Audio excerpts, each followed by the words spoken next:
My homeless happened when I got beat up by my husband. He was going to bury me. I've had people just, shoot me up with too much dope so they could rob me. I don't know what to say.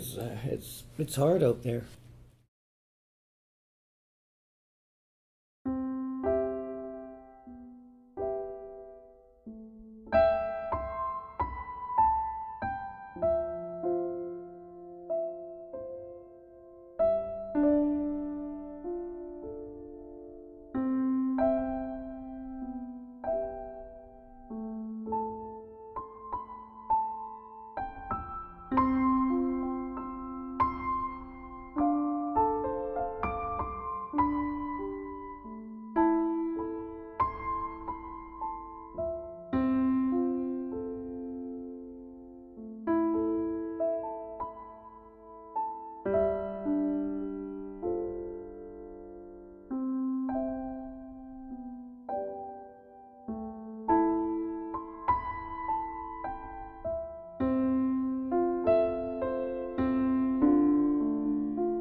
It's tragic because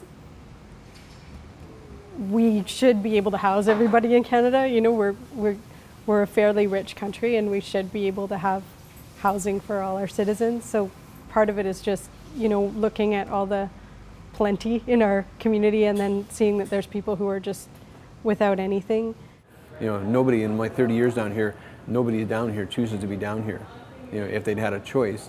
But it's starting to become accepted, and that really scares me, because they're almost normalizing it. So people are starting to think that people do choose to be a sex trade worker. Well, it's almost like they have a career day in school. And the most upsetting story is usually about people losing custody of their kids. Something happened, things went wrong, and I lost custody of my kids, and all I want to do is get better so I can see my kids again. And the sadder I get about that, the more I screw my life up, and the more I screw my life up, the less attainable it is to ever see my kids again. One girl says, well, no, I choose to do this. And I said, no, you may choose to do it now because you're comfortable doing it. But I said, if you look me square in the eyes and tell me that, if I was your dad, and from the very day you came, onto this earth, I gave you a hug every day and told you how much I loved you. You look me in the face and tell me that you'd be out here doing this. And I've never had one girl respond to that. I've had a lot of girls, eyes well up with tears, but the bottom line is, nobody chooses to be a sex trade worker.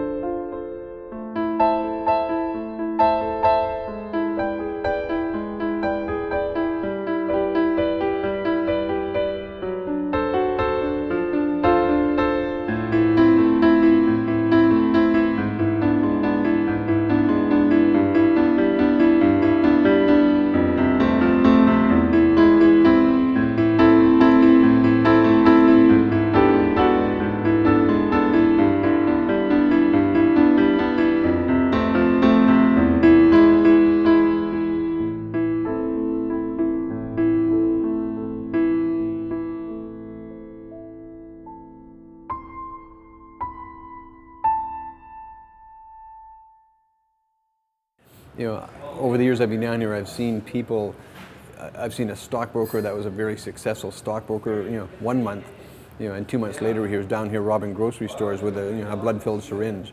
You know, it can really happen to anybody. We've had people down here that have come from very influential families. You know, they have family members down here that are addicted.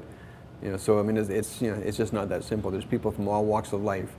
I think everyone has to understand, and I think more and more people do, that homelessness is not a downtown east side issue. It's not a other community issue. It's about the whole region. It's about every neighborhood in Vancouver and across the Lower Mainland. And until we all reframe the issue that way and come at it from a more compassionate, understanding perspective, then I think it's going to be very hard. Nobody wants to be homeless. None of the women come in and say, gee, I'm glad I don't have a place to go. I'm glad I don't have a home. It's not a freeing thing. It doesn't unburden them. And our dream in the shelter is that when women come in the door, that's the first step to ending homelessness, and we're going to support them from that point until they really are in a stable, permanent place.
So there's a lot of demand for our services in the women's shelter. Between both of our shelters, St. Elizabeth, where we serve single women and families, and Powell Place. Last year alone, we served 800 individuals in those shelters, and sadly had to turn away more than we served. So there is a lot of need for the safety and security and support of a women's shelter.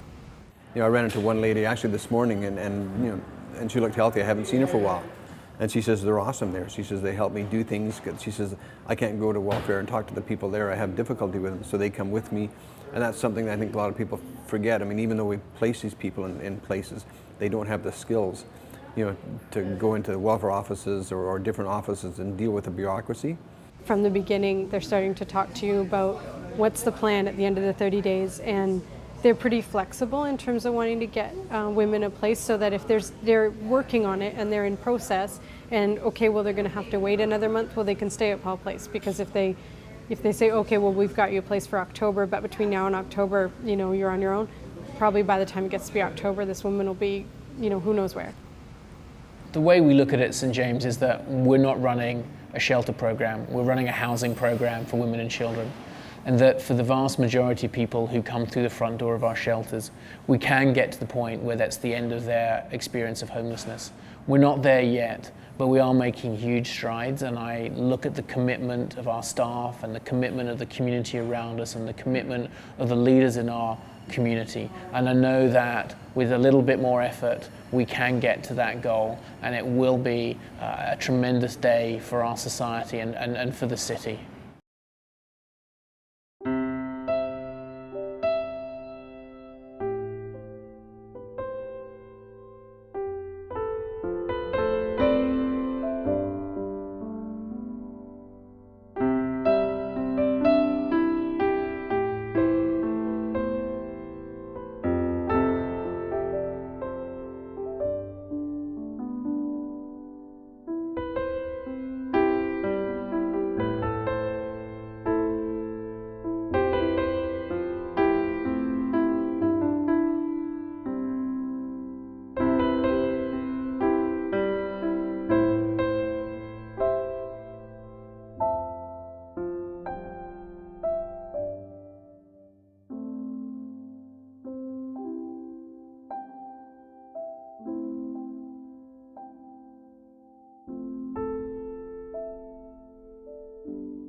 God, I was lucky to find this place. I really was. You know, I can't say enough about it. For me, I don't know if it works that way for everyone, but it saved my life. It really did. You know. So here I am at St. James, and I love you guys very, very much, and I appreciate all the things you guys have done for me.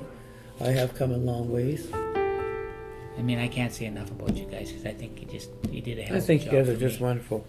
Yeah, That's what I'm I saying. really do. I hope you're hearing that from everybody else because that's the way I feel.